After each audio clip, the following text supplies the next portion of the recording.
up, y'all? It's me, Erica, and we are down here.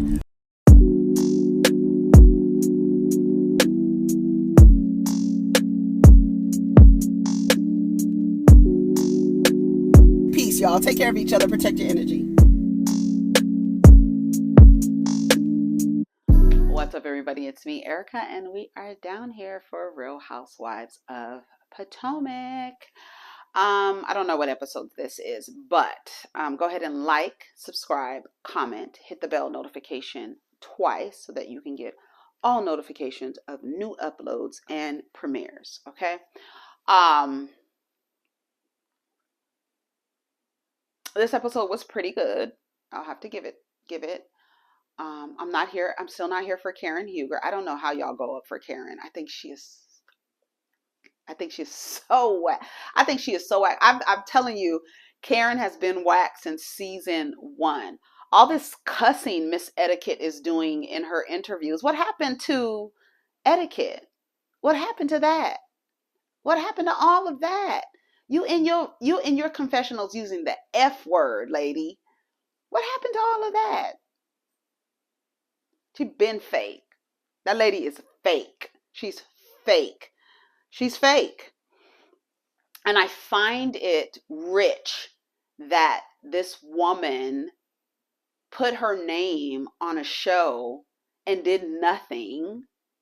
It's like, again, like they're coming to see you, they're paying money to see you, and you're not even on stage. So I was in agreement with Robyn and Griselda when they were talking about Karen and that weird ass show.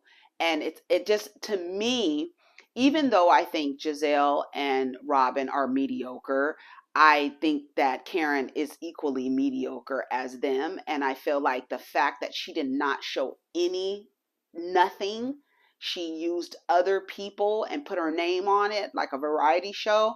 It just feeds into what I believe about their level of mediocrity. That's how I believe. Like, I can't do it, so I'm gonna get somebody else to do it, right? Get somebody else to do it, right? The intros. Mia's intro, I never really paid attention to it, but she says, I may not remember everything, and then she says something else, I forgot. But the fact that you say I may not remember everything, to me, feeds into this, that you're a pathological liar. When people, when I watch reviews, it's funny because when I watch reviews, I pay attention to what people decide to believe that Mia says, because I think we can all agree that Mia is a liar. So whenever she says anything, you should triple check what she says about anything, because she's lied so much. She's like the boy who cried wolf. All your sheep are gone because you say the craziest things. We don't know what you're talking about. You lie, you change your stories. The story changes all the time. So no, whenever Mia says anything, I don't believe it. I'm like, I don't know if I can believe what she says. I'm not sure. I may not remember everything. Yeah, bitch, because you lying. That's why, because you're lying. Karen and Ray are having a conversation that Ashley and Karen are planning a trip for Ashley's birthday to Mexico. Shout out to Mexico. Can't wait to get back to Mexico. Making faces when they announced it. When they announced it, all the women were like, what's wrong with Mexico? It's beautiful. It's beautiful. And to Ashley's point, there's so many things to do there. I love that she said they're going to go to a cenote. I cannot wait to have that experience. I want to go to one so bad. They're just like natural watering holes. Beautiful, beautiful, beautiful, beautiful. They're going to take Wendy with them because everybody has a problem with Wendy. Robyn and Mia is everybody, I guess. So I don't know. Gizelle and Robyn. Gizelle is in the car in her Range Rover. What happened to the little Mini Cooper? Or no, what was that? That was a Fiat. Wasn't that a Gucci Fiat? Whatever happened to that? You got you a Range Rover. So she in her Range Rover. She's driving from the doctor, I guess. Robyn is on the phone.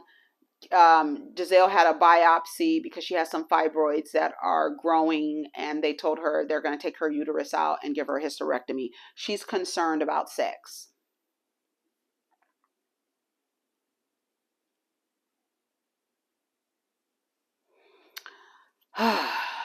She says it's terrifying.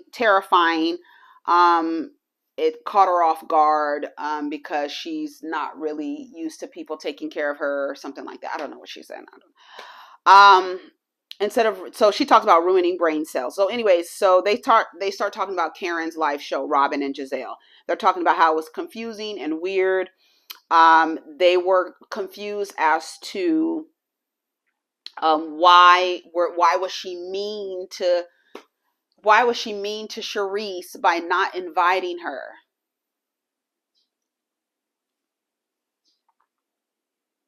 So Gizelle wouldn't invite people into her home to use the bathroom, wouldn't allow people to go into her home to use the bathroom. Remember when she was mad at I think she was mad at Wendy, right? She wouldn't allow Wendy to go into her home to use the bathroom. I think that was what it was.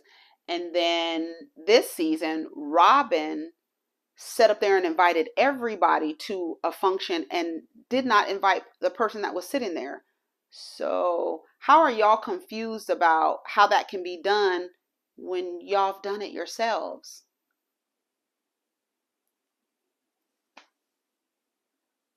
I'm really confused. Like, I was like, what are they talking about? You hoes are fucking weird.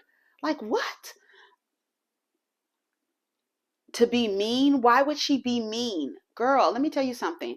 If I'm sitting on a reunion stage with you and you're my homegirl and you in your anger mention that I'm cheating on my husband, bitch, you cut the fuck off forever. So I understand why Karen don't fuck with her. She can't say it. She can't say, bitch, because at the reunion, you blew my cover, bitch. She can't say that.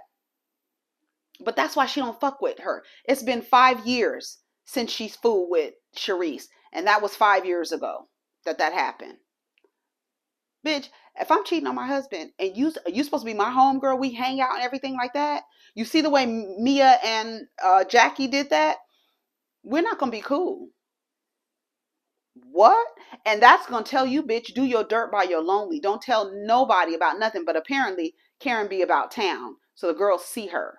So they be seeing her out. Because remember, Ashley lied and said she saw somebody, she saw somebody hugging and grabbing butts and stuff like that. Remember when she was on Watch What Happens Live? So Karen be about town. So the girls be seeing her. But you're not going to sit on stage and say that I'm cheating on my husband and expect you and I to be cool afterwards. Girl, where they do that at? That's not gonna happen. That is not gonna happen. So that's why I didn't invite her. I don't fuck with her. I don't fuck with that bitch. Okay. Charisse posted the titties video, right?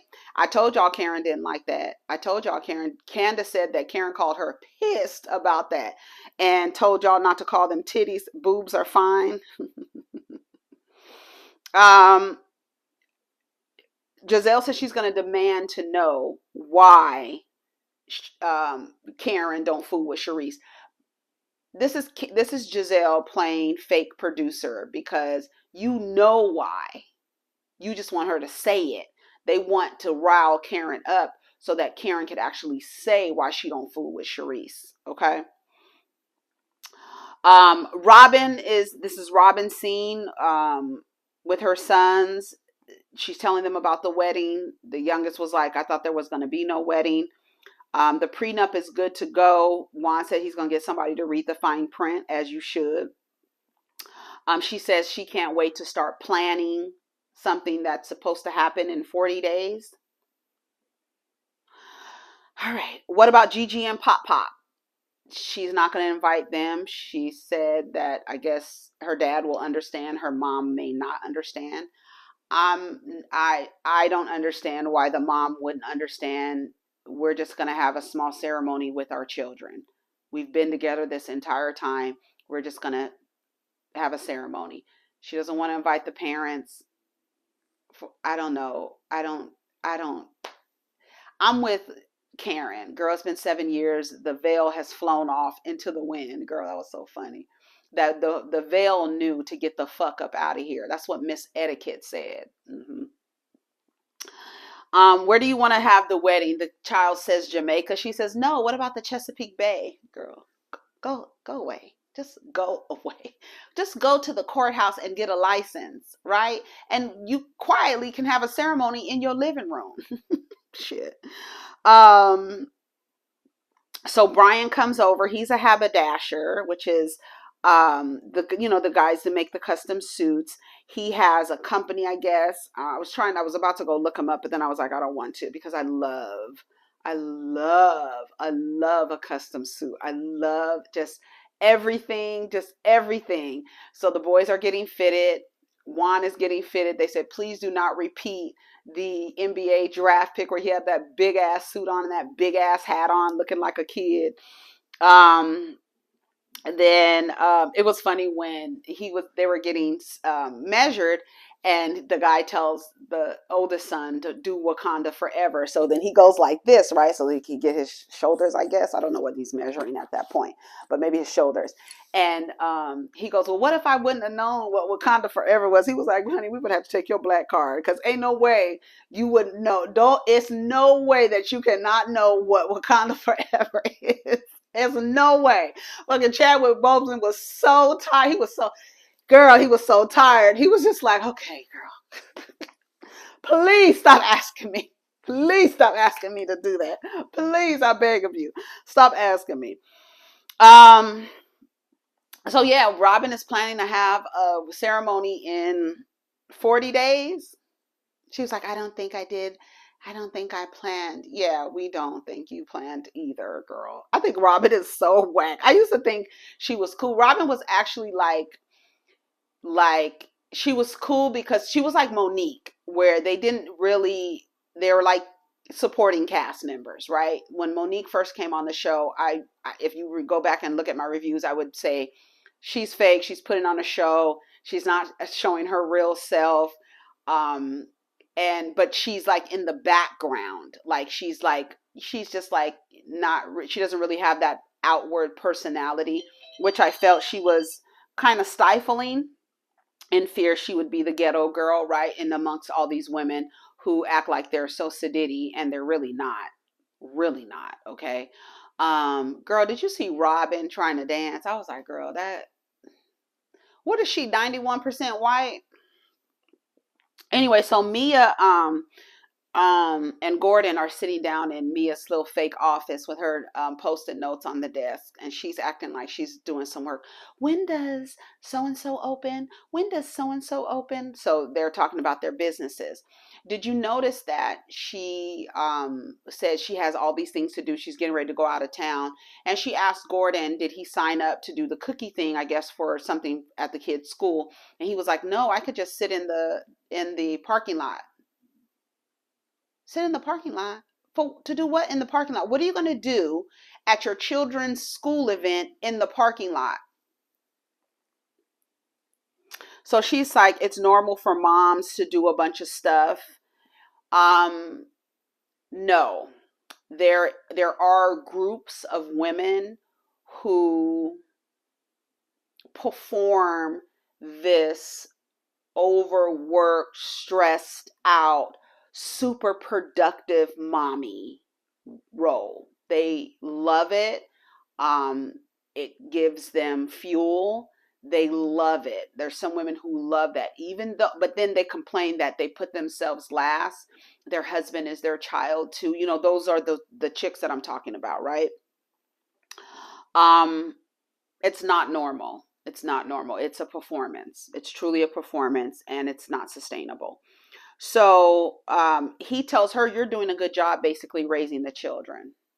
So we have another one here, another one where the man says he wants to sit in the car at the children's bake off, or I don't know what they're doing, a cookie thing or something. And he tells her, you're doing a good job raising them. You're doing a good job. Jacqueline wanted her to arrange a nanny for the children.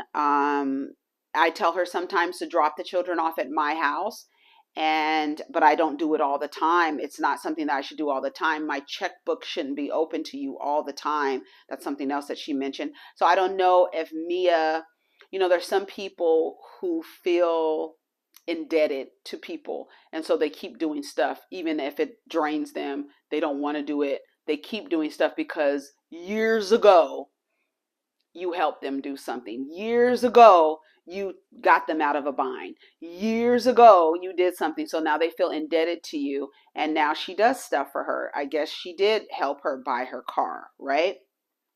But she's saying she's mentally drained. So they're going to Mexico. When they get to the airport, Jacqueline hugs Candace. To me, that's a foreshadowing of what's about to happen. As we can see, Candace kind of stayed by Jacqueline's side the entire time, which to me, I really got a glimpse of Candace just being an empathetic person, just being nice. I think that's just who she is. As we can see, when Jacqueline was when going through whatever she was going through with Mia, no one except for Candace and Wendy consoled her. None of the other women. Robyn was laughing, making faces. Gizelle was doing her usual peanut gallery, just, excerpts of her just injecting weird shit. Bitch, when she said, but y'all are still friends. Y'all still best friends. And Robyn started laughing. Let me tell you how many times I have to pause so I can look at the entire screen so I could see everybody's reactions. That's what makes this show unenjoyable for me, because you have to watch everybody, because somebody is doing something. Karen is moving away. I'm not going to be in the middle of this. Robyn is laughing. Giselle's not taking it serious. They're looking at Jacqueline crazy. They're sitting back watching the show. Ashley's over there with her head filling the entire screen, thinking like, damn, why I didn't come up with this? This is really some good shit. Like, everybody's sitting around watching Mia and Jackie have their little quarrel. So they get in the car. Ashley, they get their Coronas and their tequila. They're excited about that. Wendy says she is going to drink, but the doctor says she needs to drink a lot of water. She says, let's see how that goes, right? She tells them that they're going to go to a cenote, which I cannot, let me tell you something, I cannot wait. I cannot wait. And this is not like Miami at all, right? This is not like Miami. This is not like the Miami trip at all. They arrive, drinks waiting for them. This is what it should look like when the women go on a vacation or getaway or something. It should really be luxurious. I think the level of customer service should be 5-star. I feel like staying in Airbnbs like the way that they did in Miami, I didn't like that at all. I just thought it was lowbrow. I really thought it was lowbrow. And then especially for the franchise, where you're supposed to be housewives. Like, I don't know. It was very low budget to me. I didn't like it. Mia, they get off the plane. Mia's like, I'm livid. She's mad because her and Jackie got into it, arguing. Robyn says it seemed like some pent up feelings. Mia thinks that Jackie didn't communicate effectively about how to, I guess, organize her children's childcare. That would have annoyed me too. I don't think I would have said those are not my kids. But Mia felt like she needed to tell Jacqueline how she didn't do it correctly. And she says, well, it does take a village. You wouldn't know anything about that. And Mia thinks that was opportunistic and a low blow. That's what she says. And then she says, this is why Jacqueline doesn't have any friends. This is what she's saying to the women. Like, this is why she doesn't have any friends. Why would you bring her around, right? And there's this thing that people are saying that Mia brings people on the show to kind of embarrass them, like she did her mom the same way. And I think she's doing Jacqueline the same way. The way that she's talking about Jacqueline is off-putting. To me, I feel like a woman who comes into a group of women and is constantly talking about her quote-unquote sister, her foster sister, in a negative, disparaging way, it says more about Mia than it does about Jacqueline. That's from my perspective and from my experience. Ashley's gotten everybody vibrators. I wanted to say, let's see how prude they act, but I think they've gotten out of that, acting prude about vibrators and stuff like that. Karen comes back with gag gifts for everybody. She got a flashlight for Gizelle and a veil for Robyn. She's like, I forgot to get Charisse a gag gift. And she was like, well, I don't really know Charisse that well anymore. but get maybe a little champagne bottle. She'll love that. I don't know her anymore, she says. Um, they get on the bus, um, getting ready to go. Where are they going? Oh,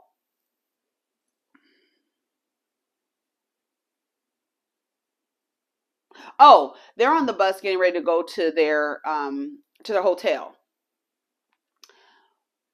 When Jackie gets on the bus, she starts going towards the back. Mia puts her bag down and says, "You can't, like, I'm gonna be the only one sitting here. Basically, Jackie can't sit next to me, right? Because she's still mad at her." She starts walking towards the back of the bus. I heard Sharice say, "You can't sit back here, or you can't put your stuff back here, or there's no," I don't know, but there were rows of seats behind them. So I don't know why Sharice told her you can't sit back there. But then you see Jackie walking to the front. She puts her stuff down and then she goes to the back again. So I don't know what that was all about. I thought that was weird. Karen said that Sharice brings a dark cloud over the group. Mia told Sharice that Karen said that. Gizelle says, "Well, that needs to be discussed. We'll start there."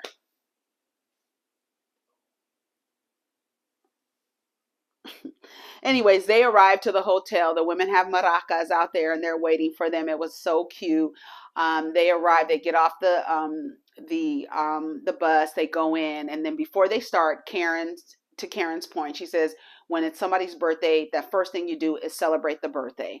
So they go in, they take Ashley around and they sing her happy birthday. They have a cake, they're passing out cake, and they're sitting down. When they were getting off the bus, Sharice tells Mia, "Don't forget Jackie." And then Mia goes, "She's a big bitch. She can handle her own."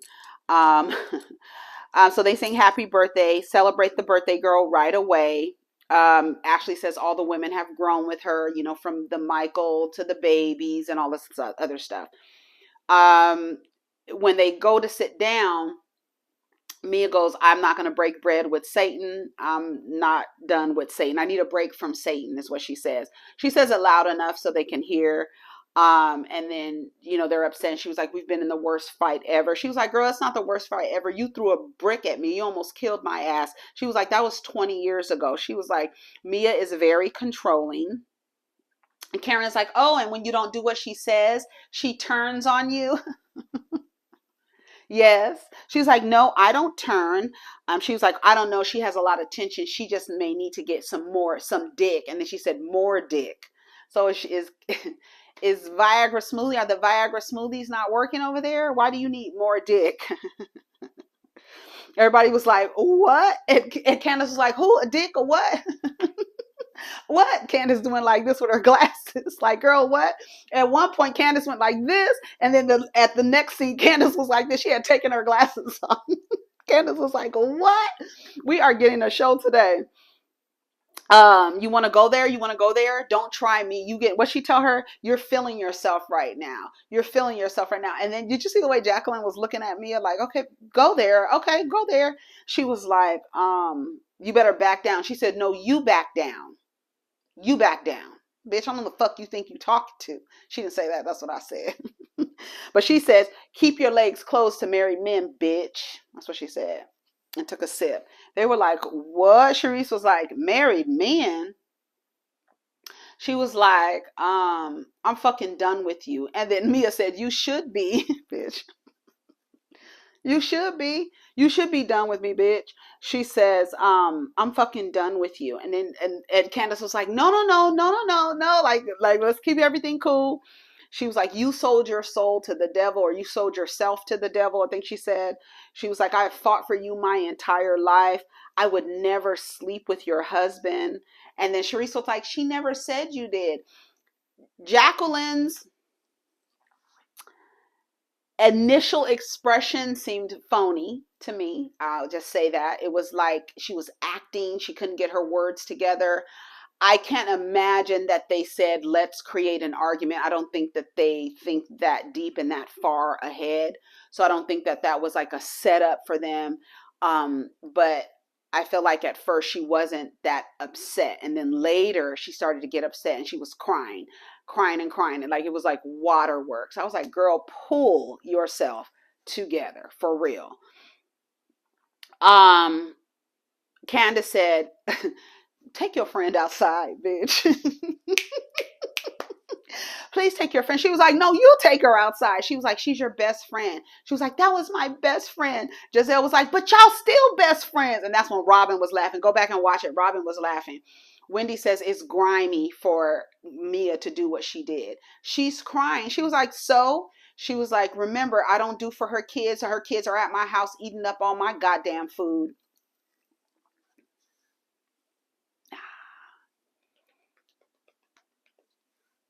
There would be no more after that. My kids will never. You say something like that, they will never come to your house again. They will never come to. I remember it. That reminded me when the last family reunion on my paternal side, the last family reunion I went to, I of course had my kids there, and my brother was going to take them for lunch. Do you know he asked me for money? You're taking your nephews to eat lunch and you ask, what? I thought that was so weird. That was like, that was the year that I realized that I did not belong to like that I do not belong to that tribe of people, because there's no way that in a village will the uncle take the children and ask the mother to pay for the food and not pay for the food himself. Why would you offer to take your nephews out and then ask the mom for money? Why wouldn't you pay? I thought it was so weird. I thought it was very weird. I did. And that reminded me when she said that your kids are at my house eating up my goddamn food. That reminded me of the time my brother took my sons and then asked me for money to pay for their food. Yeah. She was like, she's should be grateful. What am I open? I'm grateful for what, her family did for me. They took me in and this and that, but I'm not an open checkbook, right? And then she was like, Jacqueline was like, I'm above this. This is beneath me. She was like, are you? Are you above this? Are you? Like, So then they said, let's table this for now. So that was really crazy, right? That whole exchange. But again, these are people who have been friends for a long time. So it's a lot of stuff that you're watching. You have no clue what they're talking. You're like, what? What are they talking about? It just seems odd. Her expression, how she was expressing herself, seemed a little phony to me. But she did eventually start really crying.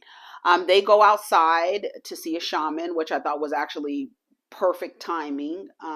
So the shaman is cleaning out, cleaning all the negative energy out. They held hands. We're cosmic family now. I love that. I love that. They kept saying, be respectful, be respectful, be respectful, be respectful, be respectful. Like, just be respectful. If you don't understand, you're ignorant to it, ask. The shaman is there. Ask.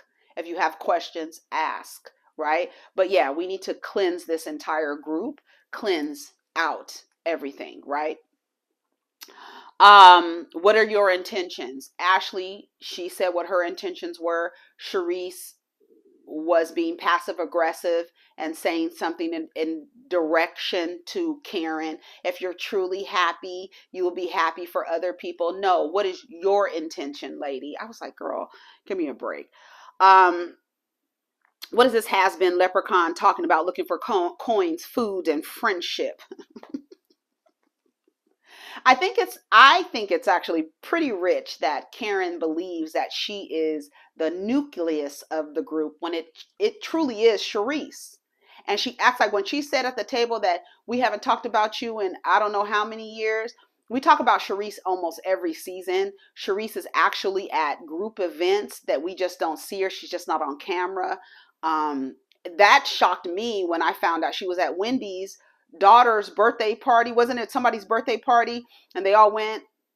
They all had like, really colorful pinks and stuff on. I think that was Wendy's daughter's birthday party. And Sharice was there. She wasn't in any of the shots. She was actually sitting at the table with them. She was just cut out of all the scenes. Yeah, that was the season before last, wasn't it? Yeah. So I think it's funny that Karen acts like nobody talks about Sharice when Sharice is truly the Potomac socialite at people's events and stuff like that, mingling with the who's who. I don't see Karen at the events. I see Sharice at the events. I don't see Karen at the events. So I think it's funny that Karen acts like Charisse is a nobody and she's trying to get in with the friend group when this is her friend group. These women are her friends. You were a part of that friend group, right? Okay. Y'all all know each other through who?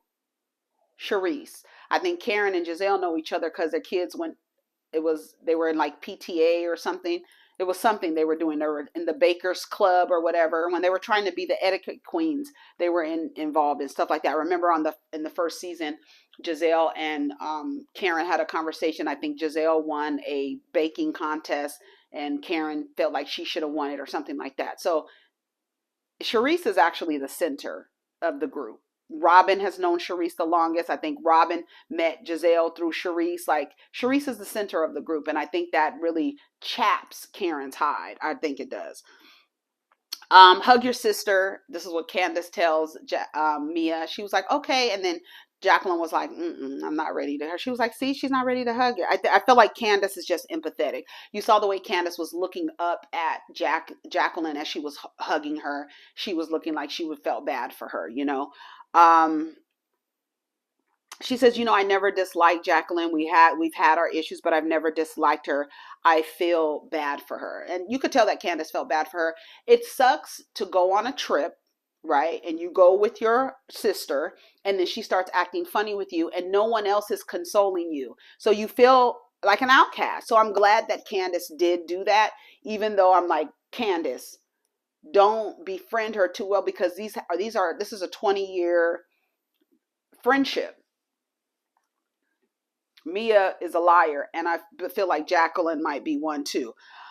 Back to the rooms. They get their book bags, their gift bags. Robyn's veil flies off. That was a foreshadowing. What's her name said that? Karen said that even the veil knew to get the fuck out. Everybody. What did she say? Hold on. Veil blew away. Bye, bitch. 7 years a goddamn lie and a fake ass ring. Even the veil knew to get the fuck out of the room. This is Miss Etiquette Queen. Right. At dinner, Ashley shares with us that she saw Gizelle out on a date with some man that won't leave her side. He's been in her life for I don't know how long. She tries to get rid of him and he keeps showing up. Did you guys kiss? You see that she actually did not want to say, and then she said yes, the tongue was controlled. Remember when Karen was doing that? I'm not going to do that. She looked crazy. But remember what, you got to control the tongue. You got to control you got to control the tongue. The tongue was controlled. What do you look for in a man? At 52, she's looking for someone with a big dick who can make her laugh. That's all. Charisse arrives to dinner. She sits directly across from Karen. Karen's like, trying not to look at Charisse. Did you call? Did Michael call you? Michael called Ashley to wish her happy birthday. The kids had balloons and hats on and stuff. And then she was like, I don't know if it's really over. I honestly think that they're playing this game so Michael doesn't have to be on screen. That's what I think. We'll see. Did they get a divorce? Because Ashley is dating, so I don't know. Maybe they said let's just stay married and just have an open marriage. You do your thing, I do my thing, but I still need this security and I still need your money. That's what I think. That's why when they showed those clips, when Ashley said, this is the first time in 10 years I'm not spending my birthday with Michael or something like that, and they showed these pictures of them like traveling, I don't think that Ashley wants to give that life up. So I'm not sure, but she said her and Michael held hands for a second, and then I think it was Karen was like, it's not over until it's over, or something like that. They were like, girl, stop taking us on this emotional roller coaster. Ashley is another liar. This cast is a bunch of liars, so that's just what it is. Ashley has activities waiting for everybody. Candace says she's going to start the IVF process again. She says she thought she was pregnant for a second. Nobody seemed like they cared. And then she was like, I'm going to start my IVF process again. Gizelle starts, right? Gizelle starts with Karen and Charisse and says that Charisse posted the video because she didn't get an invite. And she says, well, no, that wasn't it. And she's like, I actually didn't care. And then Karen said to Gizelle, that's not what you told me. Did anybody else notice that? So there's two different stories. Gizelle tells one story and then tells somebody something else. And then be like, I misspoke. It's intentional. It's intentional. She does it so that she can create conflict. And that's what she does. Gizelle needs to be at the end of the couch. I asked Andy. Andy sent out the thing to ask questions. One of my questions was, why do you think you deserve? I framed it wrong because I don't think that Gizelle thinks she deserves. They keep sitting her there, but she offers nothing in the entire season, no personal story. Then when it's time to speak on what she did and it's time to stand in her shit, she turns into Nene Leakes at the end of her reign on Real Housewives of Atlanta and doesn't say anything. Just sits there. Doesn't say anything. Makes a bunch of excuses, doesn't answer questions. It's tired. It really is. So Karen said, that's not what you told me. Gizelle said, oh, I misspoke. No, bitch, you said what you wanted to say in order for this to create conflict. She's like, I did not dislike the video. This is Karen. I did not dislike the video, but you're like constantly asking me to be your friend. I was like, bitch, you got a lot of fucking nerve. If I was Charisse, I would have been like, bitch, you wouldn't be on this show if it wasn't for me. That would have been the big joker down. Bitch, what? You wouldn't be on this show if you didn't know me. Bitch. That's what she should have said. That's what she really should have said, and it would have been done with. Don't be acting like I want to be your friend. What they want you to do is admit to why you don't speak to her. She knows why you don't speak to her. Gizelle knows. Robyn knows. They know why you don't speak to her. They just want Karen to say it. She says, you're constantly asking to be my friend. She was like, no, just be clear. And then Karen says, I'm extremely clear with you. She don't want to be cool with you, but y'all want her to say it. That's what it is. They just want her to say it. She was like, you don't need to talk to other people about me. She was like, nobody has talked about your ass in years. Girl, we talk about her every season. There's not one person that you can go through all of their reviews and they not mention Shasha. She's mentioned. Believe it. She said, no one's talked about your ass in years. Wendy was like, ooh, they were looking at the table like, girl, what's going on? She said, if you were just woman enough to come and talk to me. She said, don't question my womanhood. She was like, I got a divorce. You didn't say nothing to me. I lost my father. You didn't say nothing. She was like, I did. I sent you a text. She was like, girl, that's all you deserve. I mean, she's right. Like, girl, I felt like you betrayed me. Your father died. I'm gonna send you a text. Sorry to hear about your father, but bitch, we're not friends. And that's not a way in for us to be friends. The way that Karen is framing it is that Charisse wants to be in with the group, right? But she's the center of the group. And that's very clear. Everybody is friends with Charisse. Nobody at that table has a problem with Charisse. Charisse is friends with everybody at that table. Every person but Karen. I lost my parents too, she says. She says, and I was there for you. She was like, you were there for me because you're trying to get back into this friendship circle. She says, well, and then Gizelle goes, it's true, peanut gallery. It's true. She did come to the funeral. So Charisse went to Karen's mother's funeral. She's like, I'm going to have to check your ass on this. She's like, you're going to keep my mother's name out your mouth. She was like, I'm not talking about your mother. She was like, that's not your in the group. It's been 5 years since my mother died. And we're like, everybody's like, she was like, everybody is looking like, I think somebody said you're getting too dramatic. I think somebody said that. I don't know if it was Candace or Ashley. I couldn't tell. I feel like it was Ashley, but it like cut off.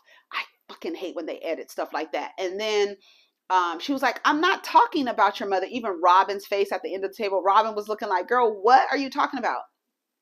Deflection.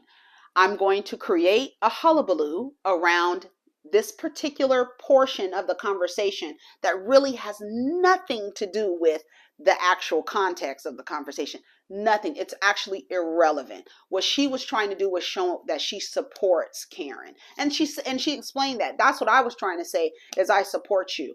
Karen decided to take that to avoid the actual conversation and made it about, you're talking about my mother. Create conflict, create noise.